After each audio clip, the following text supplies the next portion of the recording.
नमस्कार दोस्तों, मैं हूं डॉक्टर सुनील पाटीदार। आपका बहुत बहुत स्वागत है मेरे इस YouTube channel doctor Patidar sexologist clinic Bhopal में।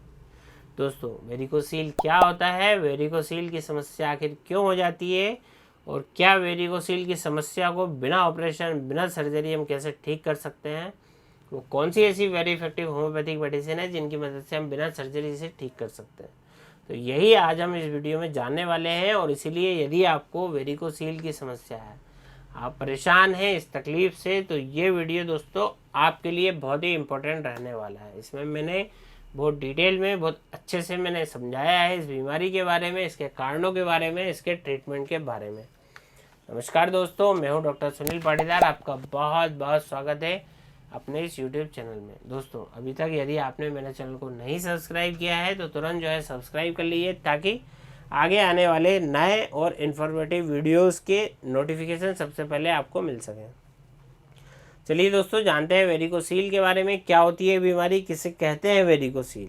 दोस्तों, इसको समझने के लिए पहले हम समझते हैं अपने जेनाइटल एरिया जो है, हमारा जो टेस्टिस है, हमारे जो स्क्रोटम है, इसे हम थोड़ा सा समझते हैं। ये देखिए, इस तरह से आपके जो दो टेस्टिकल्स होते हैं पुरुषों में पाए जाते हैं, और एक बैगनुमा स्ट्रक्चर होता है जिसे हम स्क्रोटम कहते हैं। तो ये जो बैगनुमा स्ट्रक्चर है इसे स्क्रोटम कह रहा है, और इसके अंदर जो होते हैं वो हमारे टेस्टिस होते हैं दोस्तों। तो ये जो टेस्टिस है, ये जो स्क्रोटम है, इसके अंदर कुछ ब्लड वेसल्स होती है, खून की नलियाँ होती हैं, जैसे कि आपने नाम सुना होगा वेरिकोज वेन। पैर की नलियों में वेरिकोसिटी डेवलप हो जाती है, वेरिकोज वेन की समस्या हो जाती है। काफ़ी लोगों के पैरों में आपने देखा होगा उनकी पैर की नसें फूल जाती हैं और फूली हुई सी दिखाई देती हैं। और जनरली ऐसा होता है दोस्तों कि आपका जो ब्लड है, जिसको कि नीचे से ऊपर की तरफ जाना चाहिए हार्ट की तरफ, जिसे डीऑक्सीजनेटेड ब्लड कहते हैं, वो ऊपर जाते वक्त नीचे ना आए, इसके लिए वेंस में ऐसे कुछ वॉल्व्स होते हैं। इनका काम होता है कि खून जो एक बार ऊपर चला गया इसको वापस नीचे ये नहीं आने देते, क्योंकि ग्रेविटेशन फोर्स से खून नेचुरली नीचे आने लगता है। उसे रोकने का काम ये वॉल्व्स करते हैं। तो वेरिकोज वेन में क्या होगा कि ये जो वॉल्व्स हैं, जो खून को ऊपर से नीचे नहीं आने दे रहे थे, रोक रहे थे, ये वॉल्व्स अपना काम ठीक से नहीं कर पाते, ये वीक हो जाते हैं। तो खून ऊपर जाने की बजाय नसों में ही रुक जाता है, जिसकी वजह से नसें जो है फूल जाती हैं। और ये फूली हुई जो नसें हैं, इन्हें हम कहते हैं वेरिकोज वेन्स। सो पैरों में जिस तरह से ये हो रहा है, इसे हम वेरिकोज वेन कह रहे हैं। और यही आपके स्क्रोटम में हो जाए, आपके टेस्टिकल्स के एरिया में हो जाए, तो उसे हम कहेंगे दोस्तों वेरिकोसील। तो अगर ये वेरिकोसील आपको होता है तो इसमें क्या लक्षण दिखते हैं, क्या सिम्टम्स आते हैं। तो दोस्तों, ये कॉमन कारण भी है लो स्पर्म प्रोडक्शन का। उसके साथ में स्पर्म की जो क्वालिटी है, क्वांटिटी है, वो भी लो होने लगती है। और कभी कभी कुछ पेशेंट में ये भी पाया जाता है कि उनको इनफर्टिलिटी यानी कि बांझपन जैसी समस्याएं भी इसकी वजह से हो सकती हैं। वैसे देखा जाए तो हर पेशेंट में ऐसा हो, ऐसा ज़रूरी नहीं है, लेकिन कई केसेस में ऐसा देखा गया है। कुछ कंडीशंस में ऐसा हो सकता है कि जिसकी वजह से यदि ये वेरिकोसील यदि है और ज़्यादा ग्रेड में यदि है, काफ़ी दिनों से यदि है, और टेस्टिकल्स में दोस्तों ये उसके डेवलपमेंट को भी रोक सकती है। कुछ केसेस में टेस्टिकल्स आपके श्रिंक हो सकते हैं इसकी वजह से। अब हम समझते हैं इसके लक्षणों के बारे में, कैसे आपको पता चलेगा क्या तकलीफ़ आपको वेरिकोसील में हो सकती है। तो देखिए, वेरिकोसील के जो सिम्टम्स हैं, जो लक्षण हैं, पर्सन टू पर्सन वेरी करते हैं। किसी को बहुत ज़्यादा दर्द रह सकता है, भयानक तकलीफ़ हो सकती है, टेस्टिकल्स में पेन हो सकता है। इसी के साथ कुछ लोगों में पाया जाता है कि उनको फर्स्ट ग्रेड वेरिकोसील रहता है, लेकिन उनको बहुत ज़्यादा भयानक दर्द और तकलीफ़ उनको इसकी वजह से हो सकती है। उसी के साथ साथ कुछ लोगों में देखा जाता है कि उनको खड़े रहने में भी दिक्कत आती है। जब वो खड़े होते हैं, ठीक से खड़े नहीं रह पाते, इतनी ज़्यादा उनको दर्द में टेस्टिस की जगह पे उनको पेन होने लगता है। कई बार ऐसा देखा जाता है कि भारी वजन उठाने से, स्पेशली बच्चों में, यंग एज के बच्चों में देखा जाता है कि वो जिम करते हैं, हैवी वेट उठाते हैं, वेट लिफ्टिंग करने के बाद भी उनको ये तकलीफ़ बढ़ जाती है। वेट लिफ्टिंग करना, वजनदार कुछ उठा लेना, जिम करना, दौड़ना, एक्सरसाइज करना, लॉन्ग ड्राइव पे जाना, लंबी यात्रा पे जाना, वहाँ से वापस आना, तो टेस्टिस के ऊपर दोस्तों इससे प्रेशर आने की वजह से ये तकलीफ बढ़ती हुई सी देखी गई है।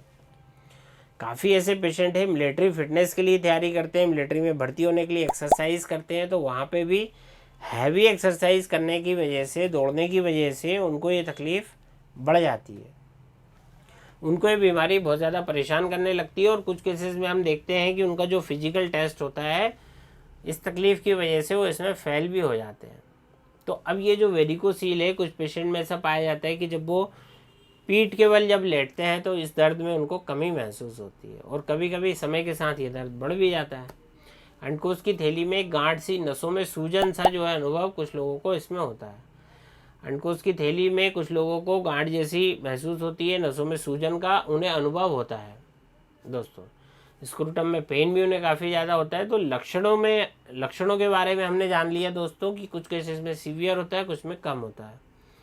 अब यदि आपको स्क्रोटम में इस तरह का हेवी पेन हो रहा है कि यदि आपको खड़े रहने में भी दिक्कत हो रही है, चलने फिरने में यदि आपको दिक्कत हो रही है, आप अपने हाथों से अपनी वेंस को, स्क्रोटम में अपनी वेंस को फील भी कर सकते हैं, तो ये सारे लक्षण वेरिकोसील में दिखते हैं दोस्तों।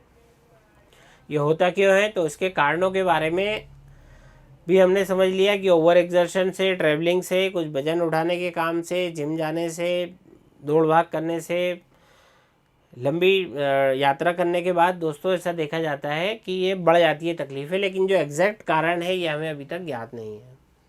तो ये जो मैंने जो कारण बताए, ये संभावित कारण इसके पीछे हो सकते हैं। इसके 3 ग्रेड भी होती हैं, ग्रेड 1, ग्रेड 2 और ग्रेड 3। इसमें क्या होता है, ग्रेड 1 और जो 2 होती है इसमें डॉक्टर एग्जामिन करके आपको देखते हैं, लेकिन जो ग्रेड 3 होती है इसमें आप खुद भी वेरिकोसील को फील कर सकते हैं। आपको नसें जो फूली हुई हैं इसको आप खुद भी महसूस कर सकते हैं यदि आपको वेरिकोसील 3rd ग्रेड का है। अब हम बात करते हैं इसके ट्रीटमेंट की। जी हाँ, होम्योपैथिक में ऐसी कई सारी अच्छी दवाइयाँ हैं जो कि आपको बिना सर्जरी इस बीमारी से बचा सकती है, ठीक कर सकती हैं। होम्योपैथिक में अलग अलग मेडिसिन हैं, वो दी जाती हैं आपके लक्षणों को देखकर, सिम्टम्स को देखकर, आपकी बीमारी की ग्रेड को देखकर, पैथोलॉजी को देखकर। दोस्तों बहुत ही अच्छी मेडिसिन हैं वेरिकोसील के लिए होम्योपैथी में। अब हम चर्चा करते हैं कि वो कौन सी ऐसी इफेक्टिव मेडिसिन हैं। 2 मेडिसिन जो कि मैं यूज़ करता हूँ वह है हेमामेलिस और कैलकेरिया फ्लोर। दोस्तों ये दोनों ही मेडिसिन इतनी इफेक्टिव क्यों हैं, क्योंकि मैंने इनके क्लिनिकल रिजल्ट देखे हैं। दोस्तों हमारी जो वेन्स होती हैं उनमें वेरिकोसील जब डेवलप हो जाता है, उनके वॉल्व्स में वीकनेस आ जाती है, उनको रिपेयर करने का काम करती है हमारी कैलकेरिया फ्लोर। बहुत ही इफेक्टिव मेडिसिन होती है, टेबलेट फॉर्म में आपको लेना होता है। 6 गोलियाँ सुबह और शाम आप इसको ले सकते हैं। मैं दोबारा आपको बताता हूँ मैं क्या प्रोटोकॉल फॉलो करता हूँ अपनी क्लिनिक में दोस्तों, जिससे कि मैंने सैकड़ों पेशेंट ठीक होते देखे हैं। वो दवाई है hamamelis Q. Mother tincture form में आपको यूज़ करनी है 20-20 बूंद आधे कप पानी के साथ, 20 बूंद सुबह, 20 बूंद रात को। इसके अलावा कैलकेरिया फ्लोर 6 गोलियाँ दिन में 2 बार या 3 बार आप प्रयोग कर सकते हैं होम्योपैथिक में। इसके अलावा भी कई सारी इफेक्टिव मेडिसिन हैं वेरिकोसील्स के लिए, उनके नाम मैं बता देता हूँ आपको। पल्सेटिला एक बहुत अच्छी इफेक्टिव मेडिसिन है, रस्टॉक्स बहुत इफेक्टिव है, आर्निका बहुत इफेक्टिव होती है जब आपको चोट लगी हो स्क्रोटम में। एसिड फ्लोर बहुत अच्छी मेडिसिन है, लेकेसिस बहुत अच्छी इफेक्टिव मेडिसिन है, खासकर यदि लेफ्ट साइड के स्क्रोटम में दिक्कत है, लेकेसिस बहुत अच्छी दवाई है।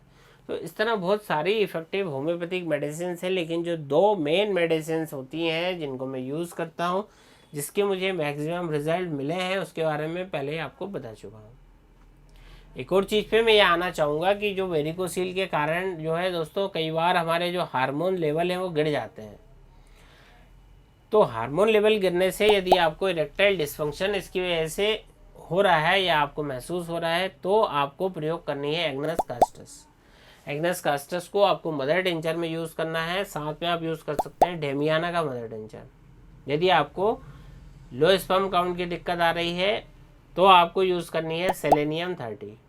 दोस्तों अगर आपको कोई भी जानकारी चाहिए आप हमें कॉल कर सकते हैं, नीचे कमेंट बॉक्स में आप हमसे क्वेश्चन पूछ सकते हैं, मैं उसका ज़रूर आपको जवाब दूंगा। चैनल को सब्सक्राइब करना ना भूलिए दोस्तों। मिलते हैं जल्दी नेक्स्ट वीडियो में एक नई जानकारी, एक नए टॉपिक के साथ। तब तक के लिए मुझे आज्ञा दीजिए। मैं डॉक्टर पाटीदार।